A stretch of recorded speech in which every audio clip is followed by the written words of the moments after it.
Hello there, this is Yogi, and today we continue talking about some of the ways to deepen any conversation we are having with others.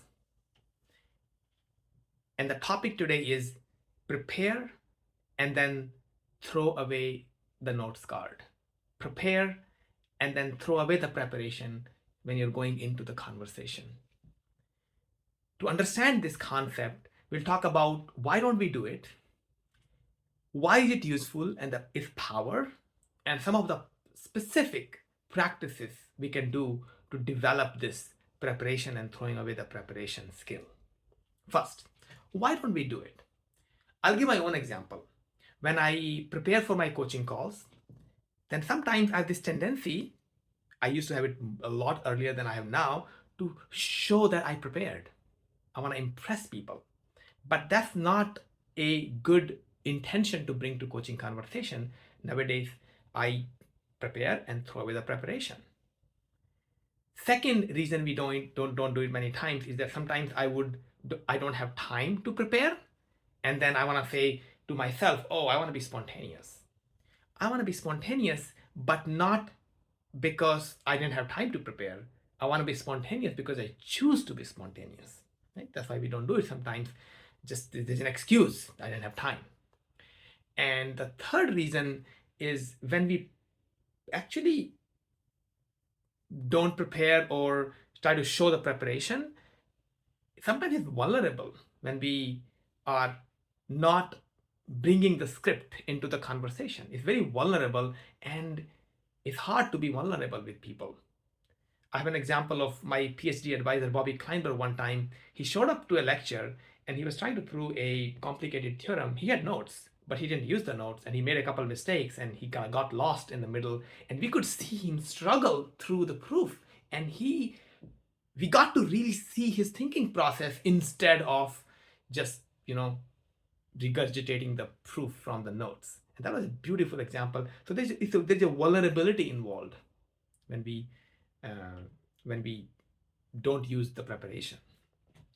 Now, why is it useful, and what's the power of using preparation, actually preparing, but then not showing the preparation, not using the preparation? Malcolm Gladwell talks about in one of his books that how experts have spent so much time into their craft that over time their feelings, their body language is reflected from their skill.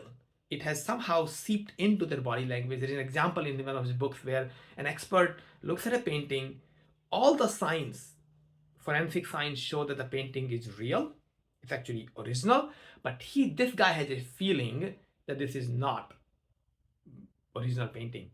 And turns out after 10-15 years they realized that painting was a fake painting. So sometimes our knowledge and skill gets deeply embedded into our body language and feelings, and that happens when we prepare so much but then throw away the preparation, don't use the notes all the time. Right? Another example is Pema Chodron in her book Fail Again, Fail Better. She talks about, let me read the quote: just prepare well and know what you want to do. Give it your best, but you really don't have a clue what is going to happen.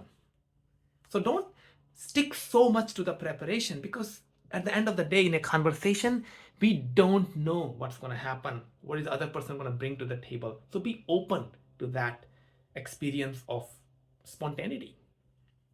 Now, let's talk about some specific practices we can do to implement this insight to deepen our conversations. The basic insight is to spend time in private with yourself. Even though we have conversations, but for each of those conversations, spend time in private. Two ways we can do it. One thing is dedicated time before the conversation in private to prepare for the conversation. Even 5 minutes goes a long way. Even 1 minute is helpful, tremendously helpful, but spending some time to think about how I'm going to prepare and actually prepare. But then don't use the preparation, throw away the preparation, but actually prepare. Spend time by yourself. Second way to spend time in private with yourself is dedicated time to reflect afterwards after a conversation. I do actually 1 minute after every conversation, sometimes more, but 1 minute minimum after every conversation to just get a gist of what I got from the conversation, what I learned from the conversation, what am I taking home. And this also helps to do some associative thinking.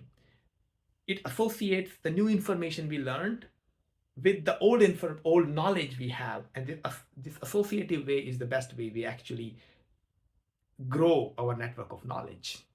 So 2 ways: dedicated time before meeting, dedicated time after meeting. Even 1 minute goes a long way.